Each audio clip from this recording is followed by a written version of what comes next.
This is the first Friday that I'm meeting with you in this capacity for the new year, and I'm really happy that you took us over with you into 2022. Of course, our commitment to inform and educate about key initiatives of government and social issues remains, as Jamaica Magazine comes to your screen 7 days a week. Today's journey engages the education sector and meets the needs of some of the nation's youth. I'm Audrey Williams, happy to take you through today's program, so welcome to Jamaica Magazine.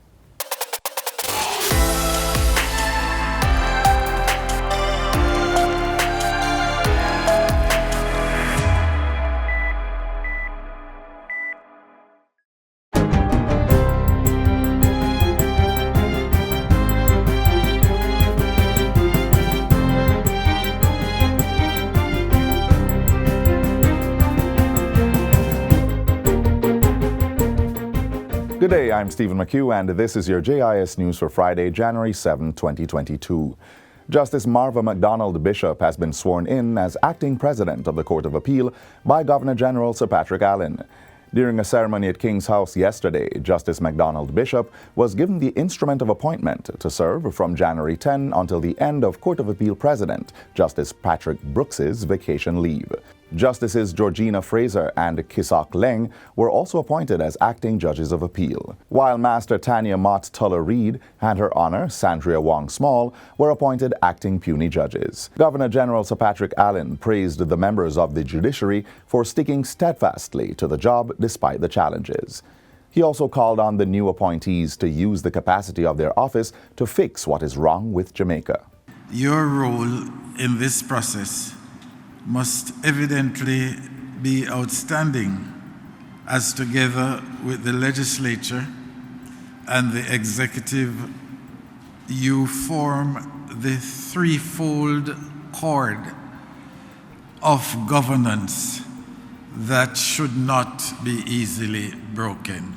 Each arm must play its part so that Jamaica is governed satisfactorily. Prime Minister Andrew Holness says Jamaicans can be assured that the identification cards that will be issued through the National Identification System, NIDS, will be secure.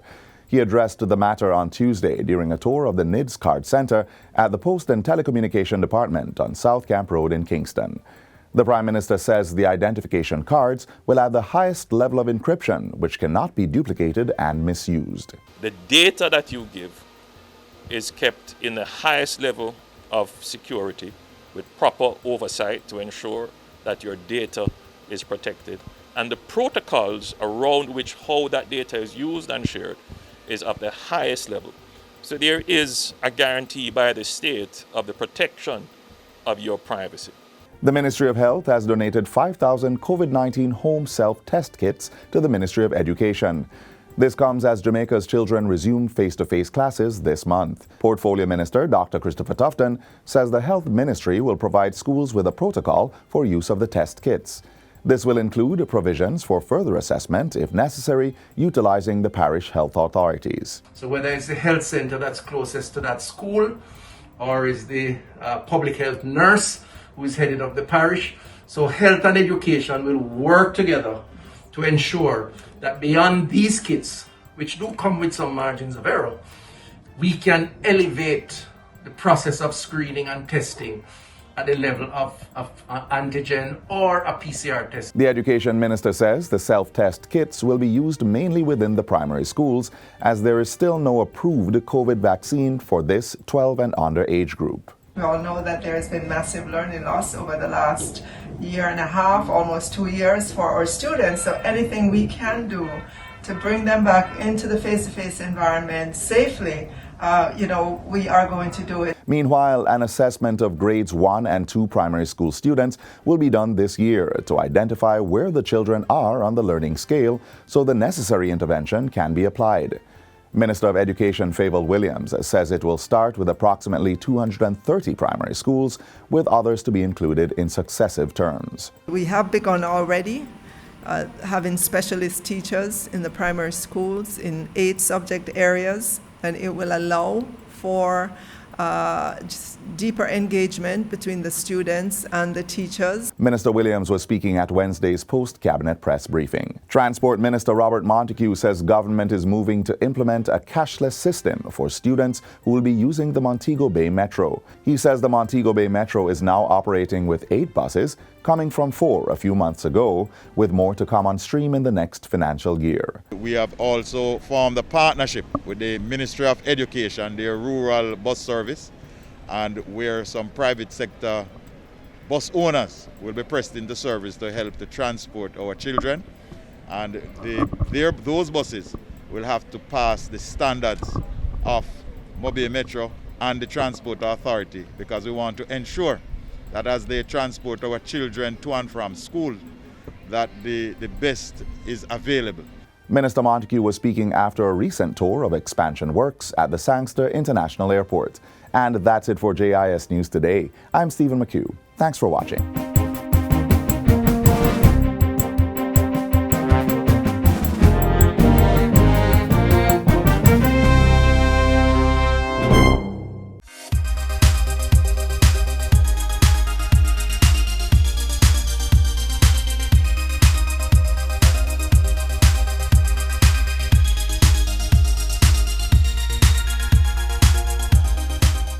While the COVID-19 pandemic continued to shift the ways in which the Education Ministry had to ensure that learning was achieved, the agency remained steady and consistent to the theme of recovering stronger together. 2021 had its challenges, but much of the ministry's targeted outcomes were met. Here now is the breakdown. Recovering Stronger Together was the targeted outcome for the Ministry of Education, Youth and Information's 2021 syllabus. It was instructed by the execution of several core modules designed to ensure learning was achieved and safety secured.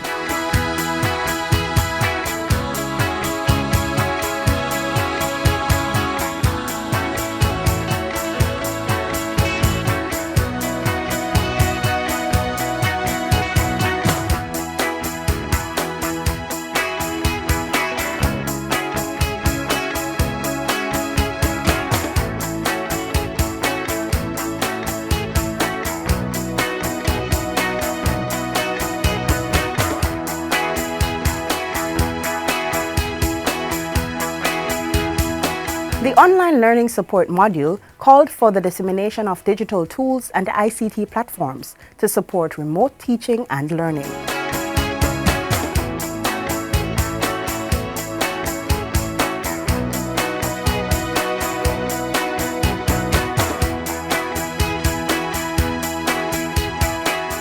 A big thank you to all the companies, individuals or diaspora, alumni associations, and others who stepped forward to help in this initiative to assist needy students to participate in the digital teaching and learning process.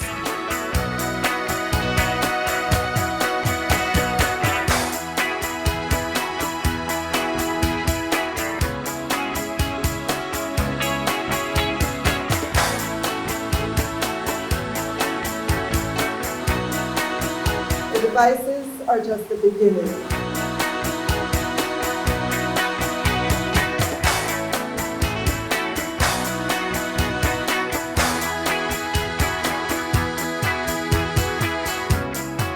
We have started the onboarding of 360 schools that are located in close proximity to the government's fiber infrastructure. For the remaining 661 schools that are not in close proximity to the government's fiber infrastructure, we're far advanced with a national procurement of internet supply for our schools. As face-to-face learning resumed in September in conjunction with online instructions, the provision of infrastructure and supplies took on added importance.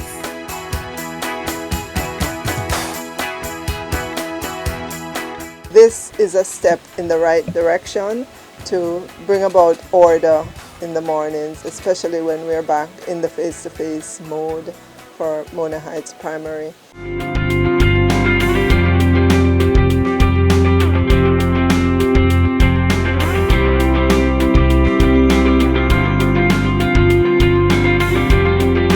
Today's official handing over is indicative of a commitment to providing the resources to enable our children to do well in an environment that is conducive to learning. Financial support for students was another mandatory course of action for the ministry. Outstanding PEP students were awarded scholarships. So too, 50 students pursuing STEM subjects. 51 students from 9 tertiary institutions were also awarded bursaries. And in recognition of COVID's impact, secondary students who were not successful received subsidies to retake their exit exams. Significant advancements were made to the standards and curriculum module to improve the teaching and learning process. The National School Learning and Intervention Plan was launched.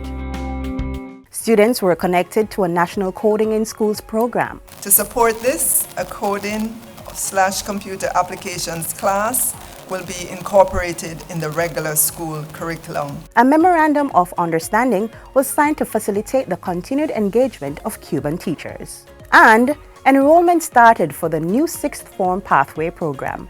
This means 2 additional years of high school for students who complete grade 11 and want alternative opportunities alongside the traditional 6th Form CAPE curriculum. Teaching our children was not the ministry's only preoccupation in 2021. Child care and protection also garnered priority attention. Notwithstanding the tremendous benefits of technology and the use of ICT, online platforms present significant challenges to the safety of children in the virtual environment. The ministry appointed 11 members to serve on the country's first Child Care and Protection Advisory Council. The 211 helpline was activated to respond to calls reporting child abuse or neglect. Anyone in Jamaica, Madam Speaker, can take up their phone and dial. A Safe Spot National Child and Teen Helpline was also connected to assist children and teenagers experiencing challenges.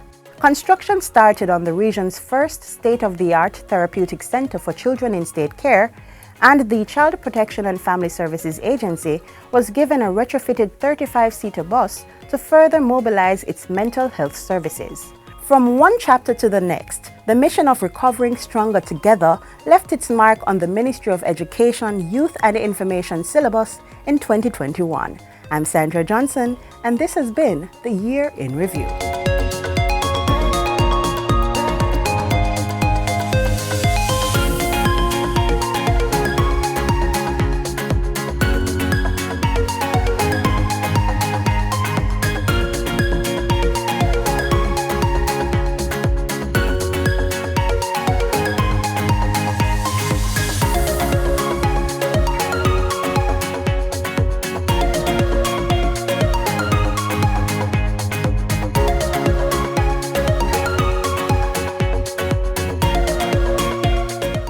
Court efficiency, easy access to justice services, and the timely delivery of justice are the hallmarks of a first-class justice system. We have taken the first steps towards these objectives. Clearly defined footprints were made in 2021. They took form as new, modernized courthouses and justice centers, faster case clearance rates, a more mobile justice machinery, and a greater priority of children who are victims of crime. Join us on Tuesday, January 11, when we'll have those stories and more coming out of the Ministry of Justice for 2021. The team at the Ministry of Justice has faithfully discharged their duties as the lead administrators of justice in Jamaica.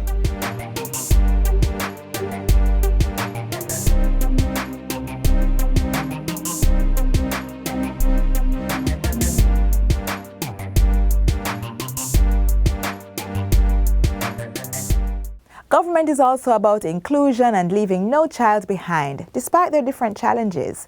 That's why programs such as the School Suspension Intervention Program are working to address the need of students who are at risk of school suspension. Here are some testimonies of students who have been impacted by this program.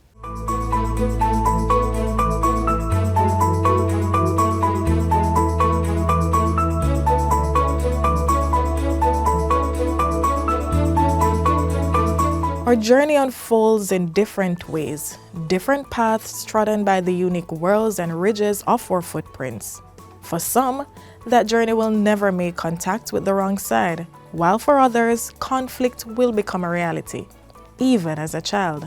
That's where the Dispute Resolution Foundation's School Suspension Intervention Program, SSIP, comes in, making help available for both children and parents. The Dispute Resolution Foundation provides a safe space for children where they can freely express themselves. So here they are not judged or cursed or bashed or any such thing. So that makes it easier for us to find the underlying issues that need addressing.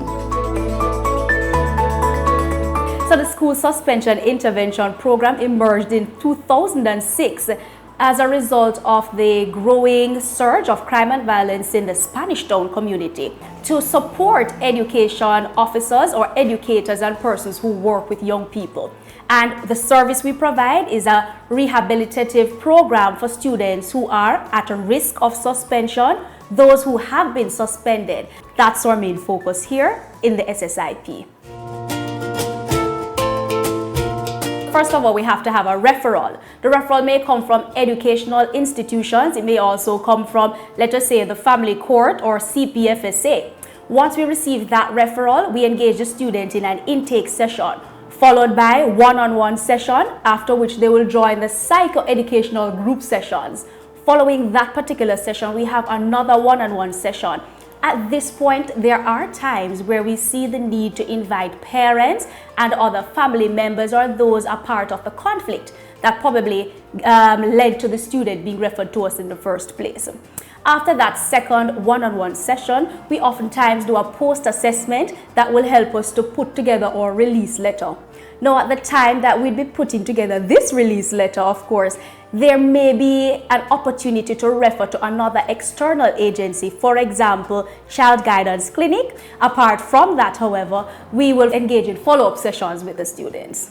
After 15 years of successful operation, the doors of opportunities that the program has opened to children who are at risk of suspension or those who have been suspended has certainly been something to talk about. Students are a bit reluctant at times on their first day, especially because they never really see the need for them to be here, as the stigma attached to the program is that, bad picnic, come this side and all of that. But after they understand the program, it's explained to them and what they'll achieve here, they never want to leave at the end. And that certainly sounds accurate, especially as it aligns with the testimonies of Nicholas Golding and Shamar Steele, now reformed thanks to the program. My principal introduced me to the program. Well, I was introduced to the program because of some late going to school and some trouble that I was given at school. So I was placed here to get around certain edges that need to be dealt with. I got into a fight with one of my classmates, then get suspended. And the principal ended up sending me on our program, learn to control my anger, and hopefully avoid a certain bad situation. Well, it helped in a majority of ways because it helps me to counteract with others on a better level, or to deal with disputes that involve being under control and how to react to certain people and how to walk away from certain things that is unnecessary. Some of the things that they use to help me is one-on-one sitting down with me, helping me to go through certain emotional problems and how to deal with certain problems. They teach me how to control my anger and teach me effective techniques, how to manage my anger, like walk away and take a deep breath, or just think about something different and relax my muscle, and how to resolve conflict between me and my peer or someone else. Since I've been through so much and I end up start doing movie based on my situation, my movie them, I write them on things that I learn. All of these positive changes is really because I was in the program. I would encourage other person in a similar situation to join the program because they can learn how to control their anger, avoid certain bad situation, put themselves in any trouble, and learn to resolve conflict between them and their parents or their peer or family members. I would encourage others to be a part of the program because this program helps you in a lot of ways.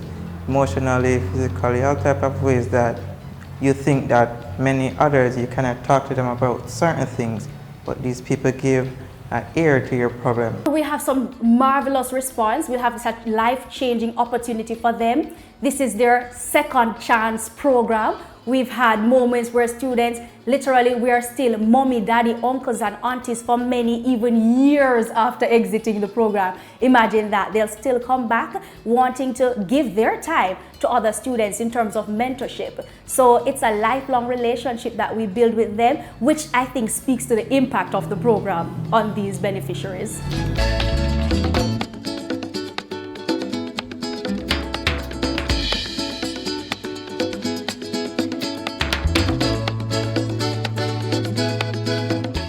What a way you're full of our roots and culture. That was in Jamaica 60. Jamaica 60?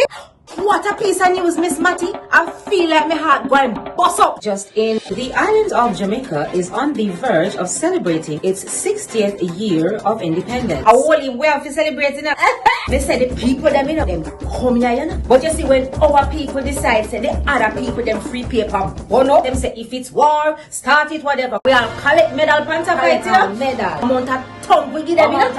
The celebrations are slated to begin on January 1st, 2022. Organized by the Ministry of Culture, Gender, Entertainment and Sport. We have more in this report. I am on site and planning activities are ablaze. Persons are advised to download the Reggae Jamaica app to know what it pre. Activities for the Jamaica 60 celebration. Yeah. I download the app to get the updates then. STEM programs continue to reshape lives right across the globe and just make things in general a little bit easier. As our government continues to push this discipline, more Jamaicans are tapping into the industry, diversifying the discipline, and are producing some amazing results. Now meet our very own STEAM maker. Science, technology, engineering, and mathematics, STEM. A supportive trunk of our island's national standards curriculum, which is strong enough to propel the growth of branches, fueling a better Jamaica. And as if that wasn't enough, our government's creativity expanded to mold the direction of STEM to create STEAM, science, technology, engineering, arts, and mathematics. Right now, I'm about to meet head STEAM maker at the Steamhouse, Godiva Golding, to learn about how her initiative is helping government prepare young minds for life beyond the classroom and beyond the curriculum.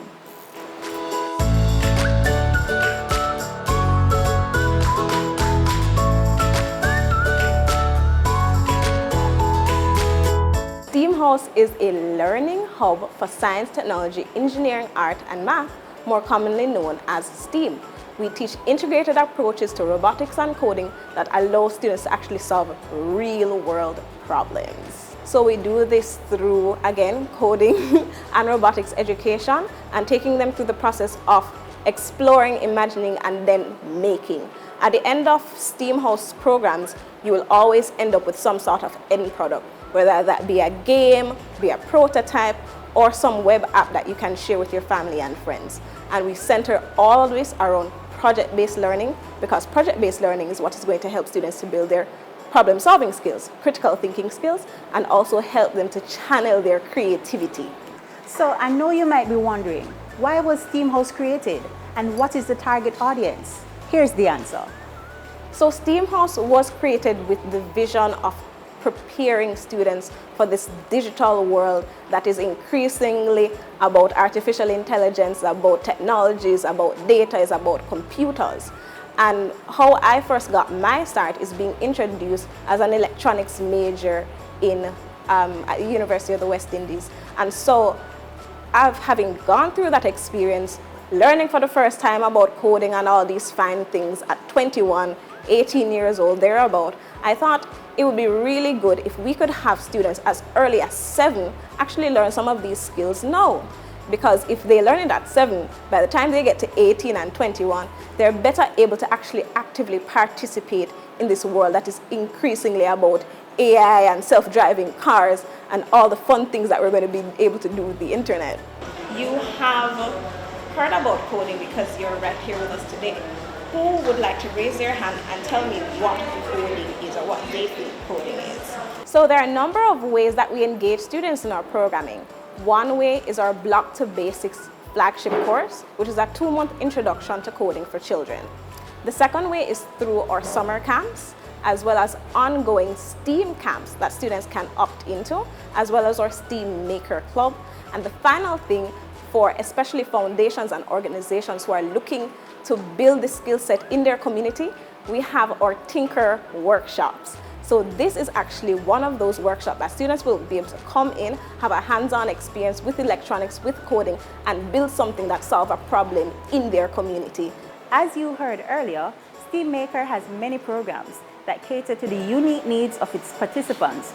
Right now, we're witnessing firsthand the STEAM Maker Hour, done in collaboration with the Jamaica Library Service. So this initiative, which is done with the St. Catherine Parish Library Network, is one hour per week coding course that students can actually take. And this is free of charge. But we do have paid programs that students can opt into that go and teach them the basics of not just coding and robotics, but also helps them to go really deep in building their problem-solving skills, because we take them through an entire process of starting out with an idea and having that idea turn into reality. We have had students who come through our programs who have built games to cheer you up during COVID. They've been games that help students to learn math. They've built games that, fire rocket ships. They've built remade Mario games. They've built things like motion-activated hand sanitizers, sort of like the ones that we see now in the supermarkets when we go in. We're really very excited about this initiative at the library. Coding fuels the digital age, and it also encourages critical thinking. And that is one of the main aims that we have here at the library, along with the other programs and services that we have that include online learning and also online research. I like this program because it's very educational and very fun to do, and it helps a lot. I've learned about coding. I've done coding with animations and cartoons. It's very fun to do, and it shows you movements, and you can also project it in robots and other things like that. As you can see, this intricate and purposeful entanglement of the sciences and arts is helping to create more multifunctioning and creative minds. STEAM is no longer just vapor from heated water. It's science, technology, engineering, arts, and mathematics, a requisite tool in today's highly technological and multifunctioning world. Every Jamaican child in this day and age deserves access to these skills, access to sort of platform, the tools, the resources, and the tutors who will help to facilitate their journey through coding, through robotics, through this vehicle of problem solving and critical thinking skills. So parents who are interested in our programs can always visit our website at steamhouse.io, or they can visit us on Instagram, and we are steamhouse.io. With this, we start as early as 7 and we go as far as grade 9, and even beyond that for students who are interested in like robotics coaching for respective robotics competition that have especially popped up in Jamaica over the past 2 years. So, if you're looking for an activity that teaches your child the soft and technical skills they need to be creators in the 21st century, why not try coding? Trust me, the possibilities are endless.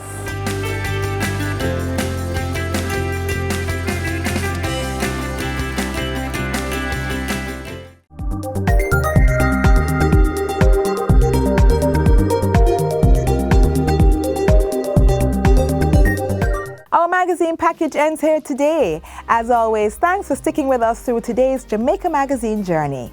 If this is the point at which you caught us, or if you simply need a refresher, you can watch the entire show, yes, from the beginning on our YouTube channel. You'll also find other useful features and news items. There's also more information for you to access on our website, Facebook, Instagram, and Twitter pages. From all of us here at the JIS, I'm Audrey Williams. See you soon.